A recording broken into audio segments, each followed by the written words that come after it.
Welcome to my channel. Subscribe and enjoy my new stories every day. The morning of our anniversary should have been filled with warmth, the familiar comfort of shared memories, and the promise of another year together. But instead, I found myself staring at a large bouquet of deep red roses, freshly delivered and sitting on our kitchen counter. No note. No signature. Just an eerie, heavy silence that seemed to settle in the air around them. Who are they from? I asked, my voice even, though inside, suspicion was already beginning to brew. My wife, Elena, looked up from her breakfast, her expression one of mild confusion. She paused, the fork halfway to her mouth, eyes scanning the roses before landing on me. I don't know, she said, brow furrowing. I thought they were from you. They're not. My reply was quick, too quick. I could see her flinch, just slightly, as if she hadn't anticipated my response. She set down her fork and stood, walking over to the flowers, running her fingers lightly over the petals. Maybe they're from a friend? Or, I don't know, someone at work? She shrugged, but her casual tone grated on me, like nails on a chalkboard. I'd been married to Elena for 6 years, I knew her tells. The slight flicker of her eyes, the too casual drop of her voice, it was all too familiar. A part of me, the part that trusted her implicitly, tried to brush it off. But that nagging feeling in my gut refused to be silenced. I nodded, forcing a smile. Maybe. I'll call the flower shop later, see if they can tell us who sent them. Elena seemed to relax, but only slightly. Yeah, that's a good idea. The rest of the day passed in a blur, the roses sitting ominously in the background, a constant reminder that something wasn't right. We had a quiet dinner at home, exchanging pleasantries about work and plans for the future, but the tension hung between us like a dark cloud. When we went to bed that night, I lay awake, staring at the ceiling, unable to shake the feeling that something was terribly wrong. The next day, I called the flower shop. They refused to give me any information, citing privacy policies. That only added to the growing knot of suspicion in my stomach. Who was sending my wife flowers on our anniversary, and why was she acting so distant? I began to watch her more closely after that. At first, it was subtle, checking her phone when she left it on the counter, noticing the way she'd glance at her messages with a quick flick of her thumb, the way she'd lock the screen almost immediately afterward. I wasn't proud of the creeping paranoia, but I couldn't help myself. Something was off, and I needed to know what. A week passed, then 2. I started leaving work early, telling my boss I wasn't feeling well. But instead of going home, I began following her. At first, there was nothing unusual. She went to work, came home, met up with friends for lunch. But then, one Friday afternoon, she took a different route, a route that led to an unfamiliar part of town. My heart pounded in my chest as I trailed behind her, keeping my distance. She parked near an old brick apartment building, one I'd never seen her visit before. My palms were sweating as I watched her get out of the car, glance around nervously, and walk toward the entrance. She disappeared inside without looking back. I waited for what felt like hours, my mind racing, my heart thudding in my chest. When she didn't come out, I made a decision, I needed to know. I left my car and crossed the street, my steps quick and purposeful. The entranceway was dimly lit, the heavy door creaking as I pushed it open. Inside, the air was thick with the scent of stale cigarettes and something else, something that made my stomach churn. I crept up the narrow stairs, the old wood groaning under my weight. And then I heard it, soft, muffled sounds coming from just beyond the second-floor landing. My pulse quickened, blood rushing in my ears as I approached the source. I rounded the corner, and there she was, Elena, half-dressed, her back against the cold, worn-down steps, with some man between her legs. I froze, the scene before me searing itself into my mind. My breath caught in my throat, my hands curling into fists at my sides. They didn't notice me at first, too wrapped up in their sordid little affair. The man grunted, oblivious to the world around him, while Elena's head fell back, eyes closed in pleasure.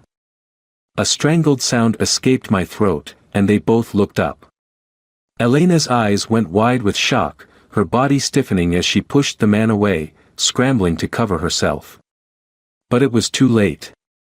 The damage was done. The betrayal had been laid bare, right there on those filthy stairs.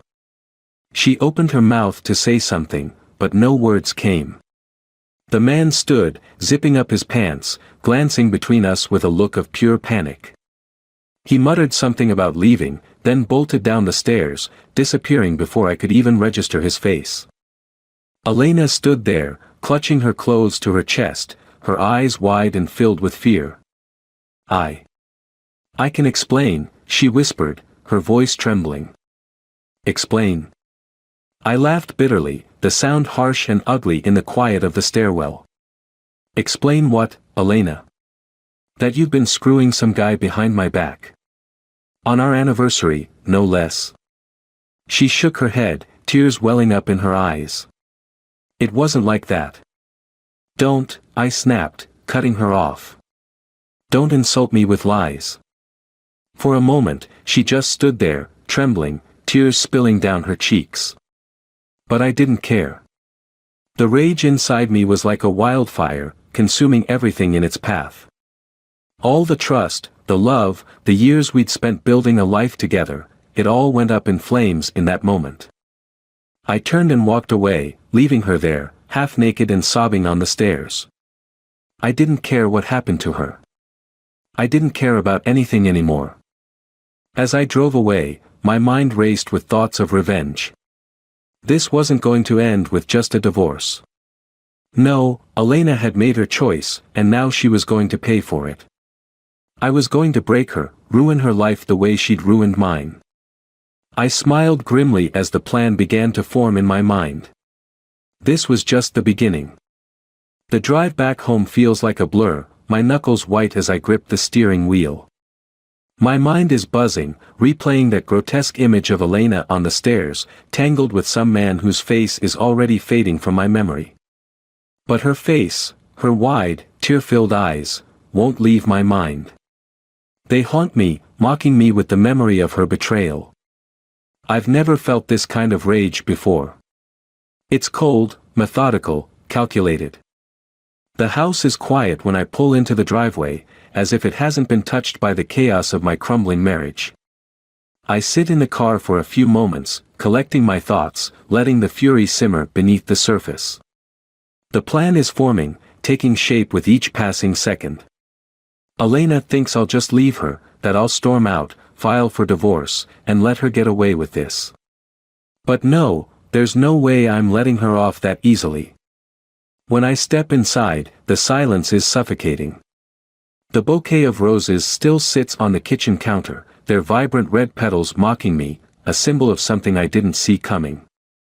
I stare at them for a moment before sweeping the vase off the counter, the glass shattering on the floor. Water and petals scatter across the tile.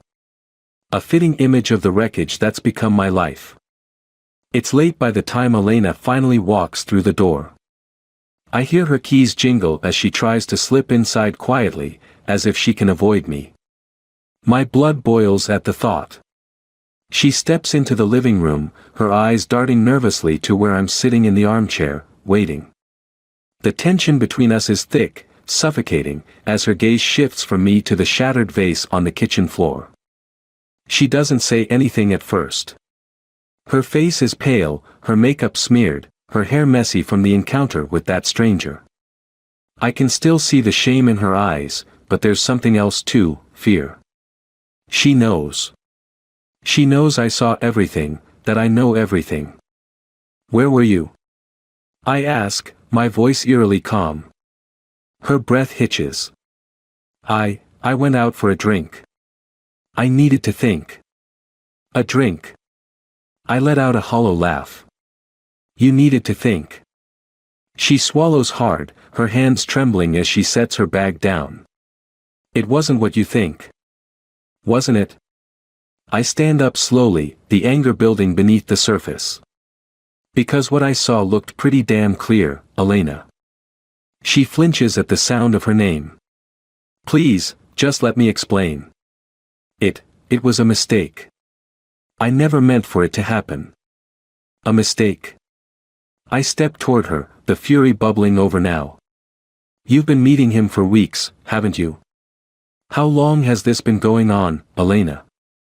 Her eyes fill with tears, and she shakes her head. It's not like that. I never wanted to hurt you. I laugh again, the sound bitter and cold. Never wanted to hurt me? Well, you've done a damn good job of it. She takes a step back, her hands trembling as she tries to hold herself together. I don't know what I was thinking. I made a mistake. I know I did. But please, we can fix this. We can work through it. Fix this? I repeat, incredulous. You think we can fix this? She nods desperately, tears streaming down her face. I still love you, David. I do. I swear, this was just a mistake, and I'll do anything to make it right. Please. Love me? The words are like acid in my mouth. You don't even know what love is, Elena. If you loved me, you wouldn't have been screwing some guy on the stairs of some filthy apartment. On our anniversary, no less. Her sobs come harder now, her shoulders shaking as she tries to reach out to me. But I step back, disgusted by the sight of her. David, please. You know what I'm going to do? I say, my voice low and cold. I'm going to make sure you regret this for the rest of your life.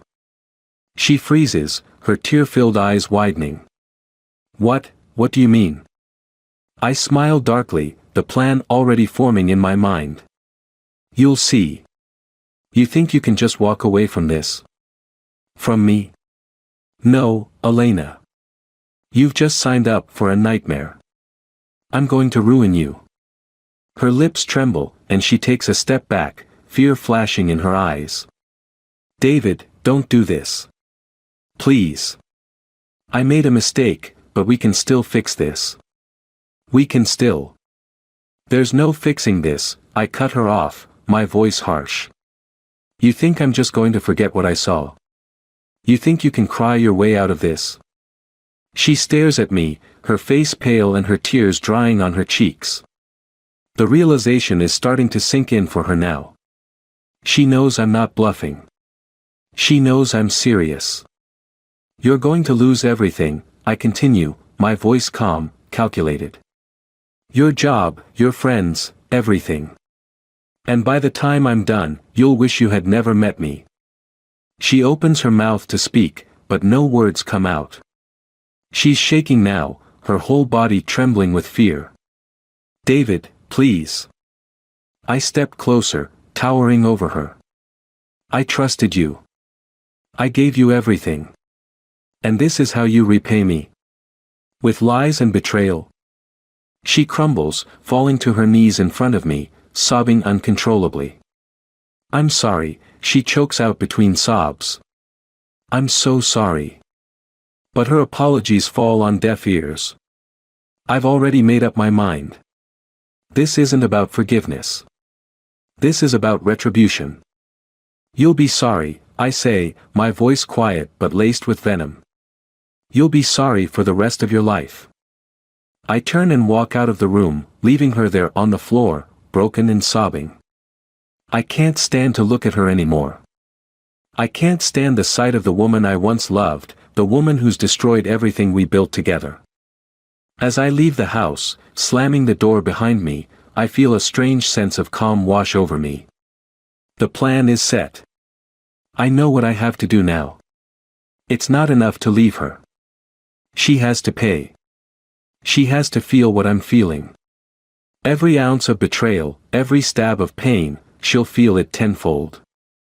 And when I'm done, she'll wish she'd never crossed me. The first step of my plan starts the next morning. I call her office, casually dropping in a mention of how she's been acting strange, possibly mixing personal matters with work. Her boss, a sharp man in his 40s, listens closely, his tone shifting with each carefully placed word. I don't have to give him all the details, just enough to plant the seed of doubt. When I hang up, I smile, satisfied. This is only the beginning. The morning after I planted the seed at Elena's office, I wake up feeling more focused than I have in weeks.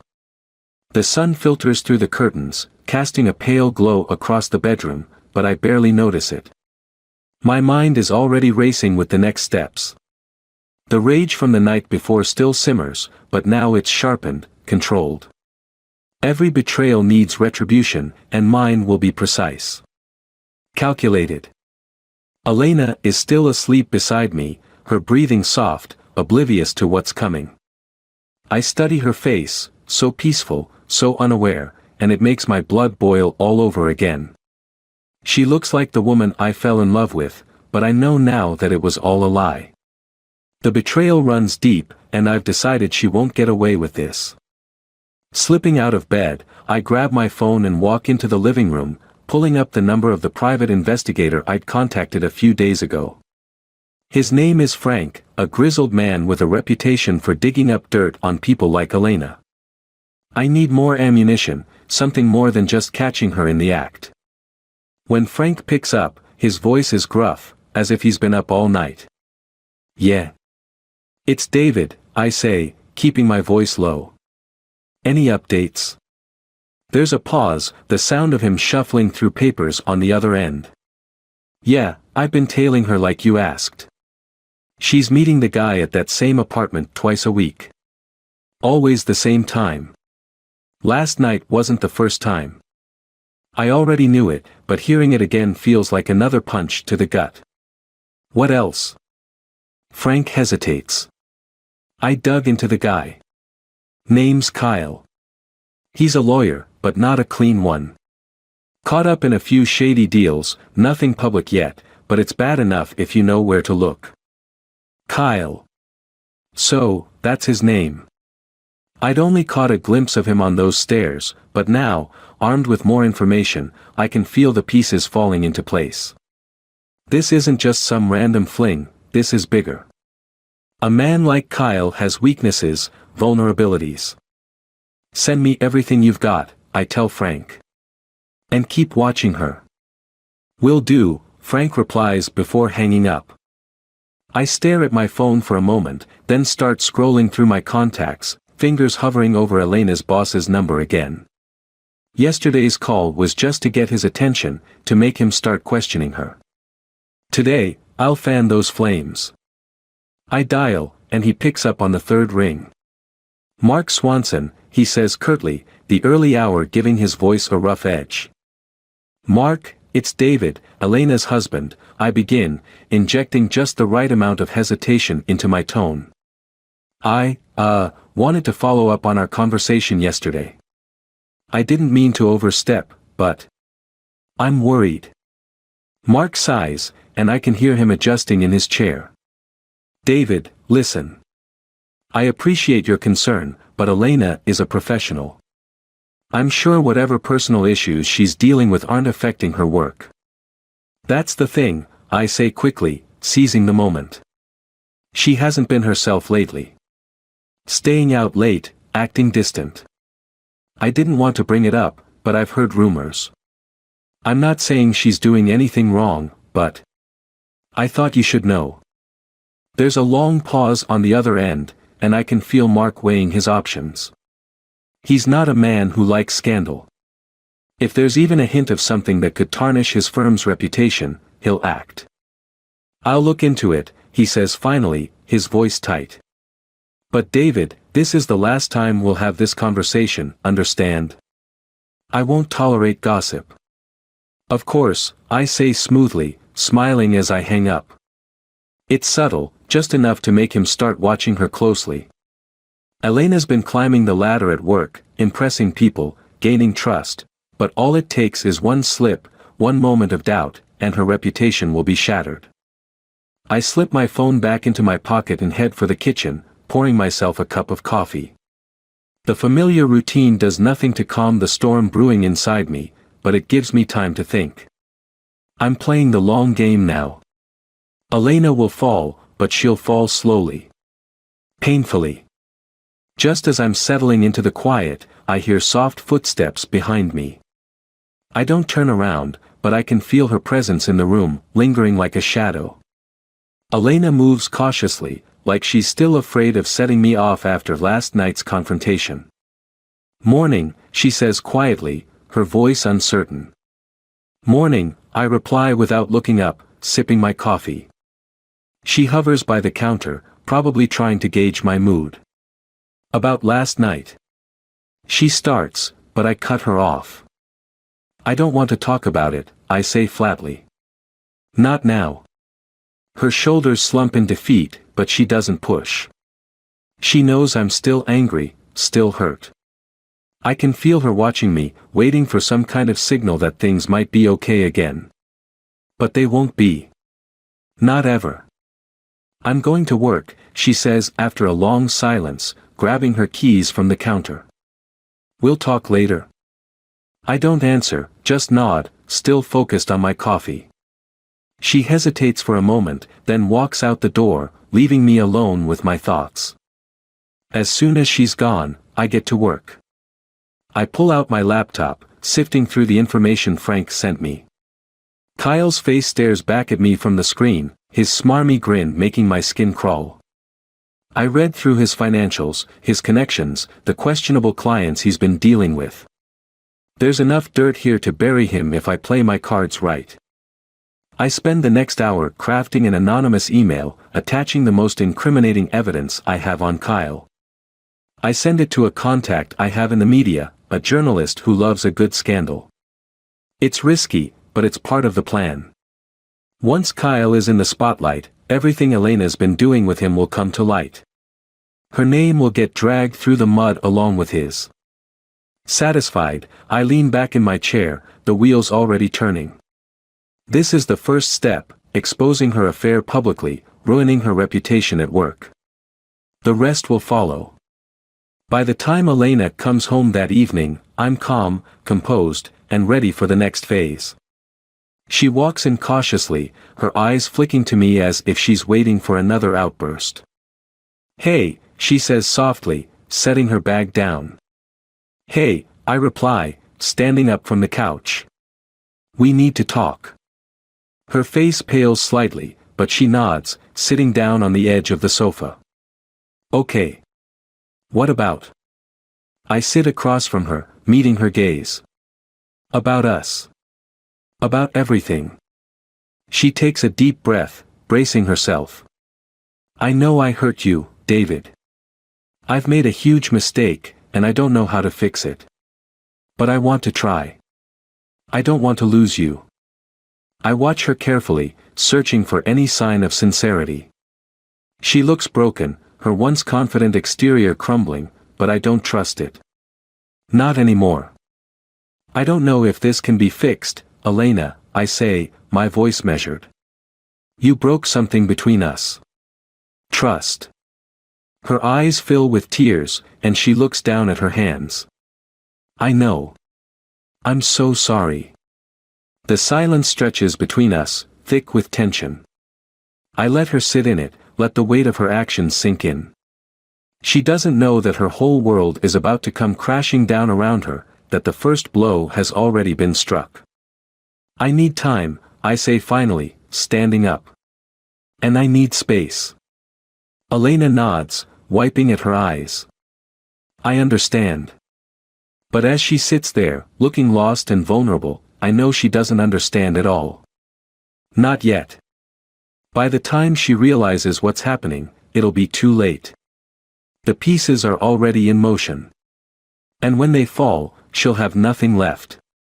As I walk out of the room, I feel a cold sense of satisfaction wash over me. This is just the beginning of her downfall. Retribution is coming, and there's nothing she can do to stop it. The next morning, I open my phone to find an email from the journalist. "David, got the scoop on Kyle. This is going to be a bombshell. Publishing it this afternoon." I smile. The storm is about to hit. The article drops that afternoon, just as the sky begins to darken with an incoming storm. It spreads like wildfire through the local news, and within hours, Kyle's name is splattered across every social media platform, every newsfeed. A high-powered attorney caught in a web of dirty deals, extramarital affairs, and legal manipulation. His face, that smug grin, is everywhere now, exposed for the fraud he truly is. But there's no mention of Elena yet, not publicly. I'm saving that for later. I sit back in my chair, watching the chaos unfold on my phone. The fallout is immediate. Kyle's law firm issues a hasty statement, distancing themselves from him. Clients are pulling out, his reputation shattered beyond repair. It's a symphony of destruction, and I'm conducting every note. But that's just the first act. The final blow will come soon, and it'll hit Elena where it hurts most. I've been patient, but now it's time to end this once and for all. She comes home that evening, oblivious to the storm I've set in motion. She's quieter than usual, the weight of our fractured relationship hanging heavy between us. I can see the tension in her shoulders, the way her eyes dart around the room, searching for some clue as to how I'm feeling. She knows something is coming, she just doesn't know how bad it's going to be. "David," she says cautiously, setting her keys down on the table. "We need to talk." I glance up from my phone, the ghost of a smile tugging at my lips. "Oh, we're going to talk, all right. Sit down." She hesitates for a moment, sensing the shift in my tone. But she sits, her hands folded nervously in her lap. "I've been thinking about us," she begins, her voice trembling. "About what I did. And I know I can never take it back, but I want to try. I want to fix this." I lean back in my chair, studying her for a moment. "Fix this? After everything?" She nods, tears welling up in her eyes. "I love you, David. I know I messed up, but I love you. I want to make it right. We can go to counseling, we can." "Stop," I interrupt, holding up a hand. "Stop pretending like this is something you can just fix. You don't even know the half of it, Elena." Her brow furrows, confusion flashing across her face. "What do you mean?" I toss my phone onto the table between us, the news article still open. Her eyes dart down to the screen, and I watch as the blood drains from her face. She picks up the phone, her hands shaking as she reads the headline. "Attorney Kyle Harper exposed, corruption, affairs, and legal scandal rock law firm." Her lips part in a silent gasp, her eyes flicking back to me in disbelief. You did this?" I smile, slow and deliberate. "Oh, that's just the beginning. You see, Kyle wasn't just your little fling, Elena. He was a parasite, and I made sure everyone knew it." She shakes her head, tears spilling down her cheeks. "David, no. This isn't right. You've gone too far." I laugh, a cold, bitter sound. "Too far? You haven't even seen what's coming next." I stand up, towering over her now, the weight of my revenge pressing down on her like a physical force. "You thought you could betray me, humiliate me, and get away with it. You thought I'd just walk away, let you move on with your life while I'm left to pick up the pieces. No. I'm not that kind of man, Elena. I don't just let things go." She stares up at me, her eyes wide with fear. "David, please. I made a mistake. I know I did, but this isn't you. You don't know me at all," I say, my voice a low growl. "If you did, you would have never crossed me." She stands up, her body trembling as she takes a step back. "What are you going to do?" I smile again, but there's nothing warm or kind in it. "I've already done it." At that moment, her phone buzzes on the table. She hesitates, her eyes flicking to the screen. I nod, giving her permission to pick it up. She does, her hands still shaking as she answers the call. "Hello." Her voice is shaky, fragile. I watch as her face pales even more, her lips trembling as she listens to whoever is on the other end. Her boss, no doubt. The call lasts only a few moments, but when she hangs up, she looks like she's about to collapse. They're letting me go, she whispers, her voice hollow. They said there's been rumors. Questions about my behavior. They don't want the scandal. I cross my arms, watching her crumble. You shouldn't have lied, Elena. You shouldn't have cheated. Now you're paying the price. She stares at me, her eyes wide with disbelief. How could you do this to me? How could you do this to me? I fire back, my voice rising. You threw everything we had away for some sleazy lawyer. Did you really think there wouldn't be consequences? She shakes her head, sobbing now, her whole body shaking with the weight of it. David, I'm begging you, please. I've lost everything. Please don't do this. I step closer, my voice dropping to a dangerous whisper. You haven't lost everything yet. But you will. I pull out my phone again, this time opening a folder of photos. Photos of Elena and Kyle, taken by Frank over the past few weeks. There's no mistaking what's happening in the pictures, the intimate embraces, the stolen moments in that dingy apartment stairwell. I toss the phone onto the table in front of her. Her hands fly to her mouth, a strangled sob escaping her lips. David, no. I'm sending these to your family, I say, my voice cold and ruthless. Your friends.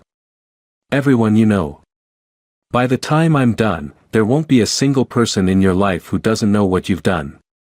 She collapses into the chair, her sobs uncontrollable now. Please, don't. I lean in close, my voice a whisper in her ear. You destroyed me, Elena. Now it's your turn. I turn and walk toward the door, leaving her sobbing and broken in the living room. But before I reach the door, she calls out to me, her voice raw and desperate. David. Please, don't leave me like this. I'll do anything. I stop, turning to look at her one last time. You already made your choice, Elena. Now live with it. I walk out the door, slamming it behind me, the sound echoing through the quiet night. It takes only a few days for everything to fall apart. The photos spread like wildfire, Elena's family disowning her, her friends cutting her off one by one. Her life, once so carefully crafted, crumbles into ruins. And Kyle? He's facing legal action, disbarment, his life as a lawyer over. I hear through the grapevine that Elena's left town, disappearing without a trace. Good. She's nothing to me now. Just a ghost of the woman I once knew. The hatred I feel for her, for what she did to us, is all that remains. There's no going back, no redemption. As I sit alone in the house that once held so much love, I feel nothing. The vengeance I sought is complete. The traitors have been punished. But in the end, I've lost everything too. The storm outside rages on, and I welcome the chaos. It mirrors the storm inside me. We are both gone now, Elena and I, parted forever by the hatred that betrayal breeds.